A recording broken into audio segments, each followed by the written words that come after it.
everybody, and welcome to the best effing fantasy show, Week 11 in the NFL. Thanks for joining us.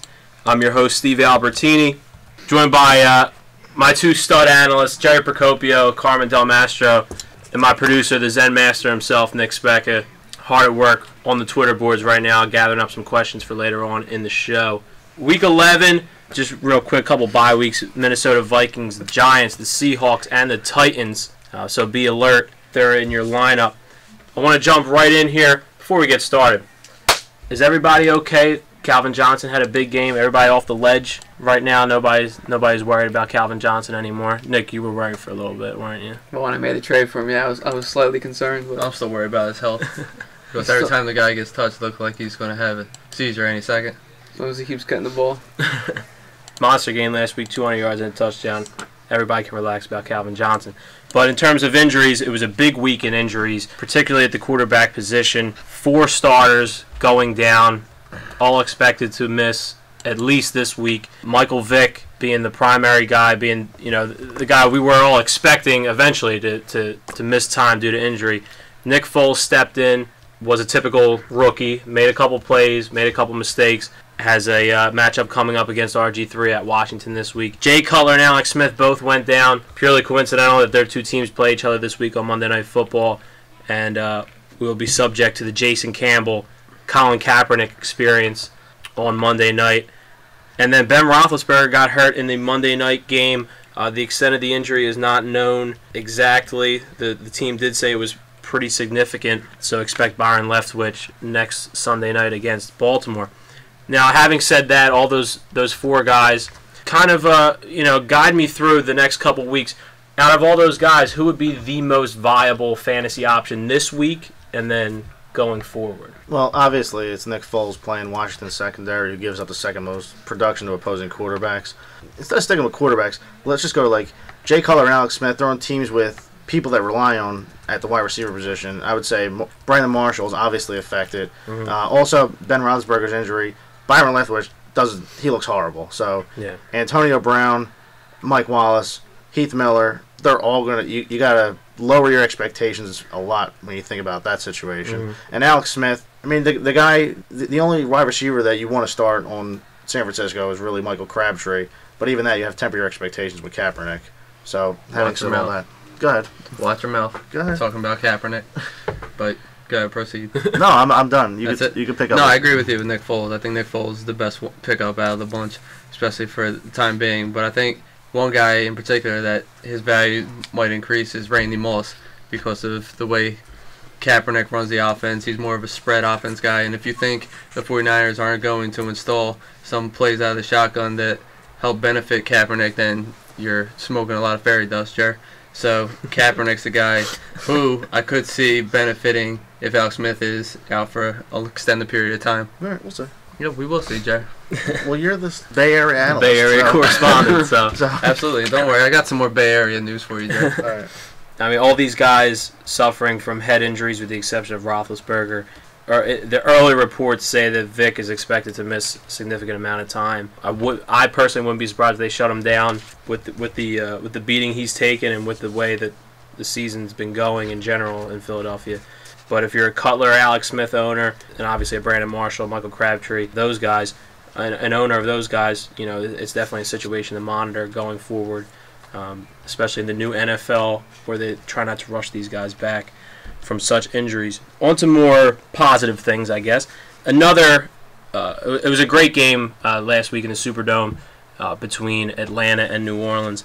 Tony Gonzalez really putting together an incredible year. I mean, he's number 1 in points. Yeah, I mean, arguably the greatest tight end of all time is number 1 in fantasy points for tight ends in his 15th season. I mean, it's really incredible. It's unbelievable. Going forward the rest of the year, do you see Tony Gonzalez remaining in that top spot, or do you see guys like Gronk and Graham, who are now finally healthy, taking that spot from him? Gronk and Graham, they're obviously going to keep that high-level production, but you can't go wrong with Tony Gonzalez. Hopefully, he's a guy that went really late in drafts, as late as maybe 13th round, maybe later, and you pretty much got a steal. So I would just keep plugging him in. He's a tight end 1. Yeah, I don't think you're going to get much of a drop off out of Gonzalez. He's definitely a guy you got to keep rolling with him. He's the ageless wonder. Keep riding him while he's hot. Just like in general, while we're on the topic of tight ends, we a lot of hype going into the year that this is going to be a year of the tight end. All these new athletic guys, not new, but guys that we have seen throughout the years, and there's just an abundance of them throughout the league. Are you kind of in general disappointed by the output? I mean, guys like Jermichael Finley and Fred Davis, who unfortunately got hurt. Other high round picks, Jermaine Gresham has never really lived up to his first round billing. Vernon Davis. Yeah, I mean Vernon Davis. Let's send out a search crew for Vernon Davis because he's been absolutely incognito the last 2 months of the season. Other than the usual suspects of Graham and Gronk, are you kind of disappointed in the production of tight ends this year? I mean, it's kind of a broad question, but yeah, kind of, because there's a lot of them out there. The only two that you're really disappointed in, we just talked about it, Vernon Davis and Jermichael Finley, who's really been a disappointment his entire career. So, yeah. Guys like Brandon Myers, Greg Olson, Owen Daniels, these are guys that went later, and they're just doing incredible right now. Even Heath Miller, Heath Miller was a guy that went undrafted, and he's having an all-pro season. Kyle Rudolph has showed flashes. Yeah. Martellus Bennett early in the season showed a lot of flash. But, yeah, in general, it's been an interesting year for tight also ends. Another one that people had high expectations on, Jacob Tammy, really isn't living up to all the hype either. Sure. We thought that he was going to be he was going to have a lot of receptions, especially in PPR formats. He's really not productive this season. Yeah. I want to quickly talk about a guy that we spent a lot of time early on in the season, not bashing, but the production just wasn't there, and we have to keep it real on the Best Evan Fantasy Show and tell our listeners what we think. And Chris Johnson was the subject of a lot of scathing remarks early on in the season, and it was warranted. The last month or so, he's been excellent. In fantasy purposes, going against the likes of good rush defenses in Houston, Chicago, and Miami. His stock's obviously up. Do you see this continuing throughout the year, and should Johnson owners feel comfortable using him in the playoffs? Oh, 100%. They're playing Indianapolis, the Jets, Green Bay, Jacksonville. There's nothing scary about any of those matchups. Yeah. And they have their bye week this week. Perfect timing. That whole offense is going to get rest. I see good things coming from him. I think the best thing that's going to happen to Chris Johnson is that he's going to get a more athletic, better, viable quarterback, and Jake Locker return to that lineup. We've seen Jake Locker go into this past week playing with some reckless abandon, and the guy was actually all over the field, and it opened up Chris Johnson in the run game a little more. Mm-hmm. So now you have to worry about Locker running around, and you have to compensate Chris Johnson coming out of the backfield, and that's going to open up his production also in the screen game, which they've been trying to develop throughout the year. So Chris Johnson, a viable guy going to playoff time. For everyone that stayed with him, enjoy.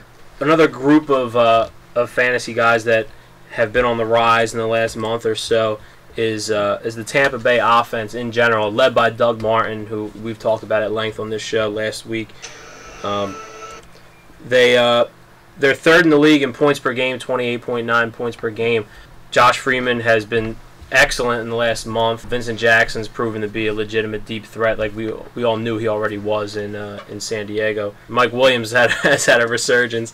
How serious is this Tampa Bay defense? Is this Tampa Bay offense?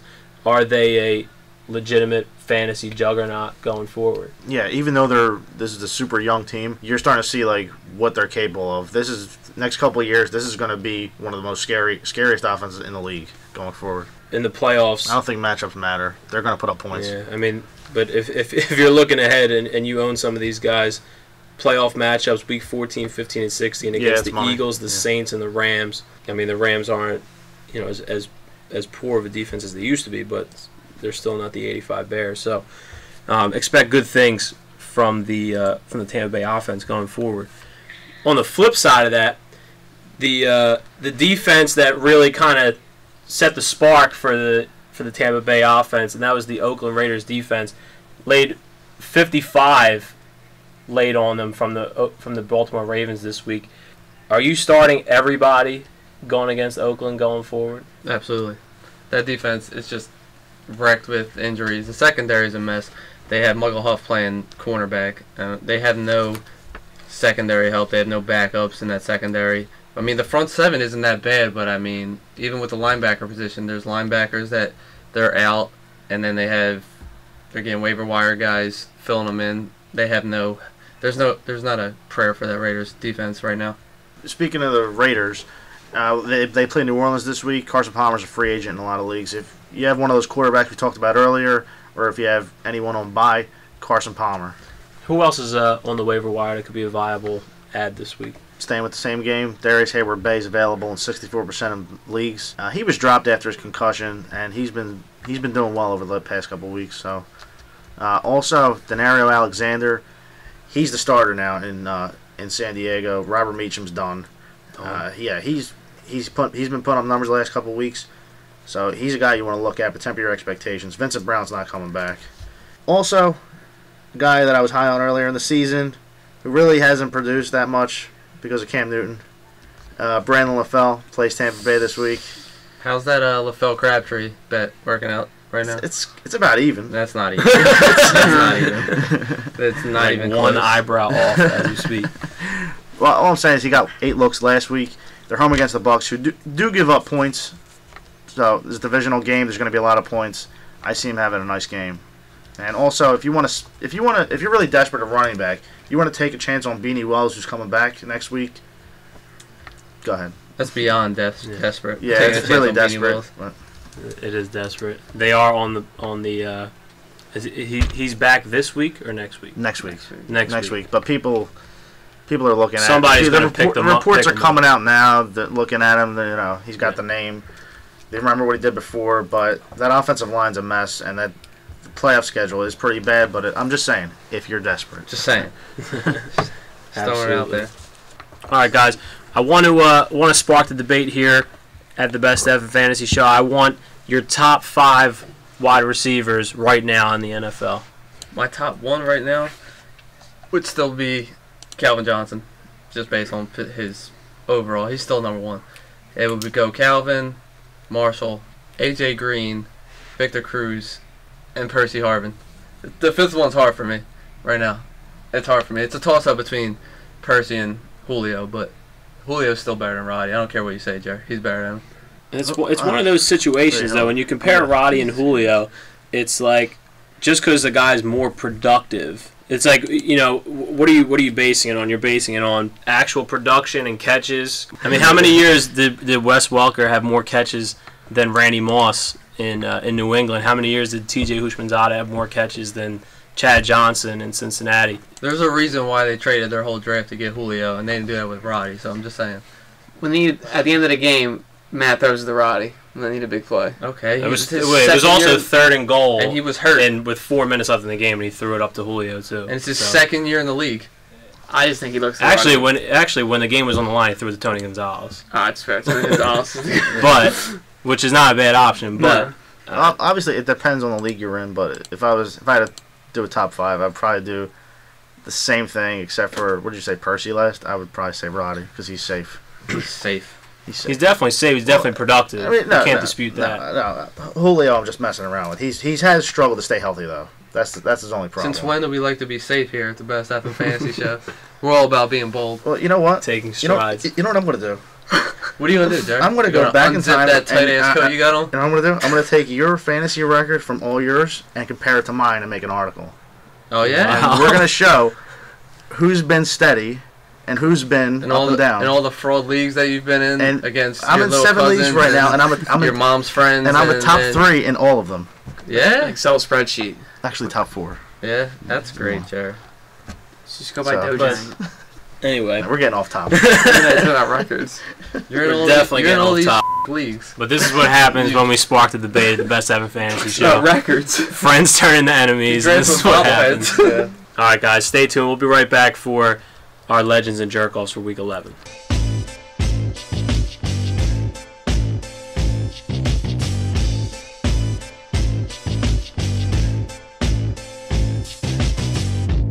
And we're back, Week 11, Best Evan Fantasy Show, live from the basement. As always, I didn't drop it in the beginning of the show, but it must be noted. Follow us on Twitter at Best Evan Show. Check out the website, bestevanfantasyshow.com. Always good things on the website each week. It's time for Legends and Jerk-Offs for Week 11. Jared, why don't you start us off? All right, my first one, Cam Newton. he's been struggling. He's starting to get his rhythm back, starting to put up points, but now he's home against Tampa, who give up the third most production to opposing quarterbacks. I think he's going to have a big game. Is he getting his rhythm back? Slowly but surely. Maybe just in time for playoff time. There you go. But I would start him this week if I have him. My next one, James Jones. Detroit's been giving up the fifth most points to opposing receivers. No reason why he doesn't stay hot in this game. Really solid all year, James really. Jones. My next one, Andrew Luck. This game's going to have a lot of points in it. New England has a bad secondary. I think he's going to put up a lot of points. Maybe have his biggest game of the year so far. I know that's saying a lot, but we'll see. Considering he threw for over 400 yards a couple weeks ago. My next one, LaShawn McCoy. He really hasn't had a huge game yet this season for being a top 3 pick, but I think this week the offense leans on him a lot. Full starting. I expect him to get 25 to 30 touches. I think he's going to get about 150 total yards, touchdown or 2. No, if Foles is the guy the rest of the way, you see that. Yeah, because they game plan. they have to lean on him, even though they should have been doing that all season, but I don't know why they didn't. I think that's what they have to do. So okay, he's the best player on the offense. Yes. No reason why they shouldn't give him the ball 25 times a game. My last one, I'm staying in the same game, Jeremy Maclin. Foles liked him last week. He threw to him 12 times. Washington can't stop anyone in the receiving game, so I expect a big game from him. Who you got, Corn? You done? All right. First one, C.J. Spiller. Thursday night against Miami. Fred Jackson's out with a concussion. I think it's about time, even with Fred Jackson in the lineup, to just turn the reins over to C.J. Spiller and let the man go. He's one of the best running backs in the league when he has the full reins of the offense. So C.J. Spiller Thursday night, expect a big outing from him. Next one, Jerry likes Macklin. I like Deshaun Jackson. He explained the Washington's giving up the third most opposing wideouts. The Eagles are going to throw it a lot against that fragile Washington secondary. And the next one's a surprise a little bit. Steven Jackson at the Jets. Jets have been pretty terrible against the run this year, giving up the 11th most opposing running backs. Steven Jackson finally broke the century mark this past week against the 49ers. Ran hard last week. So yeah, he was actually running like he had a purpose. So Steven Jackson this week. So a little surprise there. My last one, Reggie Wayne at New England. Jerry likes Andrew Luck. I like his buddy Reggie Wayne in this one. Get on top of that weak Patriots secondary. Jared, who are your jerk-offs for Week 11? I only got 3. They were kind of hard to find this week. My first one, I mentioned them earlier. Brandon Marshall. 49ers are already good against receivers. Not really. They got overrated Carlos Rogers, and then he got a weak but secondary all ready to go with Golston and Dante Whitner. Dante Whitner can't cover anyone. Jay Cutler's not playing either. Probably won't, so that affects him too. But he's not going to be affected that much. All right, we'll see. All right, friendly wager, the usual bet. Throwing you so far off. He's going to have at least 7 catches for 80 yards. I don't think so. Put your money where your mouth is. He's only had one game. You pay me all the money you owe me next week. Year. Sure, I'm not paying you anything. Okay. Especially when you wouldn't take it in Vegas, so you can eat it now. I didn't take it in Vegas. You wanted to be Billy Big Balls in Vegas. What are you talking about? Nah. Drinks are on the house. Oh yeah. All right, okay. good. But we digress. All right, my next one, Rashad Jennings. Jones Drew owners are forced to start him, but he really hasn't been what I thought he's been. Now he's at Houston. I would look for better options. He's been awful. Yeah. Very disappointing. Very. My first one, Josh Freeman at Carolina. Carolina's only allowed 10 passing touchdowns in their 9 games this year. I don't see Josh Freeman having a stellar outing like he's been doing. Temper your expectations on him. And to go along with Freeman, Vincent Jackson also. Carolina's allowing 24th least to opposing wideouts. Their secondary has been doing a nice job against wideouts and quarterbacks this year. My next one's Miles Austin versus Cleveland. I think he's going to get the Joe Hayden effect this week. I think the Cowboys are going to focus a lot more on Dez, especially after the week he just had, and try and build more confidence around them this week. And my last one, Ryan Matthews at Denver. Denver's been pretty stout against the run, and I just don't see the Chargers' offense doing much this week against Denver. All right, guys. It's time for the Who the is That Sleeper of the Week. And again, another week where we give you gold every week. Who do we give him this week, Carm? We gave him Mohamed Sanu! I thought last week would be the last week we said that on the show, but it turns out we got one more time for the Rutgers product. He came through with a touchdown. Jer, the people want to know. People want to know. People are listening like right now. Undertaker-esque streak going right now. Every week it's somebody new. And it's just who do they need to go out and grab this week in a pinch? Well, the first one, He's available in 98% of leagues. He's really not a who the sleeper, but Donald Jones for Buffalo, he's been really consistent over the last 4 weeks, averaging 5 catches for almost 60 yards. Miami pass defense isn't anything special, and this guy's emerging as they have to throw the ball a lot more. All right, my next one, Terrence Copper for the Chiefs. Dwayne Bowe and Jonathan Baldwin are banged up. This guy might get the start. You never know what he could do. He's got the potential. It's early in the week. Jared, injury report doesn't come out till Thursday, so it's all right. I'm just stick with him. We'll see. We'll see what happens here. I don't hate him. I'm not like you. I'm not a hater, so. Oh, okay. I'm not like you.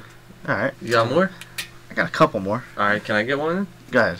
My first one is Jaron Kreiner, Raiders wide receiver at New Orleans this week. New Orleans allowing the most fantasy points to opposing wideouts. It's going to be a shootout. The Raiders, well, either way, the Raiders are going to have garbage time written all over him. He's another guy like Marcel Reese, like I talked about last week, that they've been wanting to instill into the offense. And Kreiner caught a few passes this past week against Baltimore. I'm going to say he's going to score this week, Jared. He's going to score this week. He'll get some yards. He's going to score. I hope so. He's going to be For the guy. For the sake of the show. What'd you say? For the sake of the show. For the sake of the show. Give you a couple more. Go for it, bro. Armani Edwards. Carolina's fourth-string receiver. He runs a 4-2. He runs a 4-2. Did you know that? I don't think anybody ever heard of him. What college did he go to, Jay? He went to I don't know. I don't know. But I think they're going to utilize him more and more. A couple weeks ago, he caught one pass and went 82 yards. We'll see what he does this week. Right? Against Tampa Bay. My next one. Okay. I'm going to go with Cole Beasley, wide receiver for the Cowboys. The little white boy. Tony Romo has a little man crush on him from overseas. We saw that last week. Yeah. It's all about the gym rats. Spark plug. Cleveland giving up the 5th most to opposing wide receivers, and that's not number 1 receivers. That's 2nd, 3rd, 4th receivers. So, Cole Beasley, go ahead. All right, moving along. I got 2 more. 2 more. Me too, Jared. What a coincidence. Okay. My first one, Marlon Moore. He's from Sacramento. That's why he's going to do it this week. And that is what he has in his notes, ladies and gentlemen. That's it. Do you want to tell the people who he actually plays for? He plays for Miami. Man, nobody really, besides Brian Hartline, has really jumped out. I think this week they're going to use him. Okay. Not Devon Best. Not Devon Best. He's a little possession guy. Little possession guy. Yeah. All right. He's really not a game. Going to stretch the field a little bit. Yeah. He reminds me of Ted Ginn. If that means anything. So a speedy bust. My next one. His name's been out there before, but Early Doucette, he's been lost this year in the shuffle with the quarterback injuries in Arizona and the emergence of Andre Roberts. I just see the Cardinals, if they're going to have to stay close in that game at Atlanta, Early Doucette's going to have to be involved in the offense somewhat this week to go along with Roberts. All right, I'm going to stay in the same game. I got one more. Tim Toon just signed today. Mr. Irrelevant 2 years ago. Falcons signed him for depth. If they use him, why not? Why not? Why not? And my last one, I'm going running back. Okay. Jalen Parmel, the Jaguars. Rashad Jennings, we touched on him. He's been struggling. And they went to Parmel later in the game last week.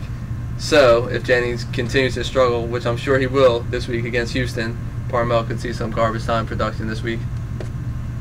Excellent. I hope everyone out there is paying attention. Jalen Parmel. I'm surprised no one said Riley Cooper. Jason Avant going down this week. Riley Cooper off the big moss last week. That's sick. I hate his hair. Another guy to keep your eye on. That's your guy this week. That's your guy. That's my guy. I'm going to give you a who the F is that sleeper for this week. It's going to be Riley Nick, Cooper. what do you got for us? You want to throw one out there? Throw one in there. You're so sweaty Jump right into now. the fire, Nick. Go ahead, throw one out there. I got some. The water's warm. Give him Jump a in. second. When we come back from commercial break, Nicky will have his who the F is that sleeper for this week. Stay tuned.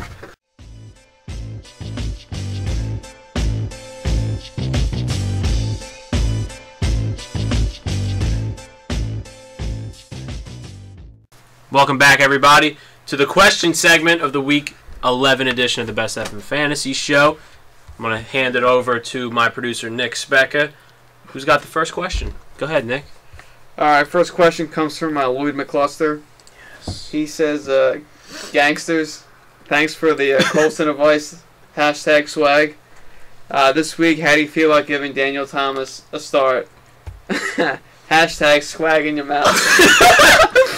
That's why we love Lloyd. So much swag. Love Lloyd, man. You know what? He's a good friend of the program.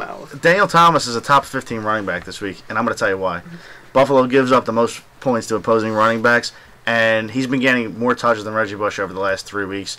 He's good for about 100 yards and a touchdown, even if Reggie Bush gets significant amount of work. Sure, I agree with you. I'm not going to argue with you. I also agree. Daniel Thomas, nice spot start this week, especially with Reggie being in the doghouse.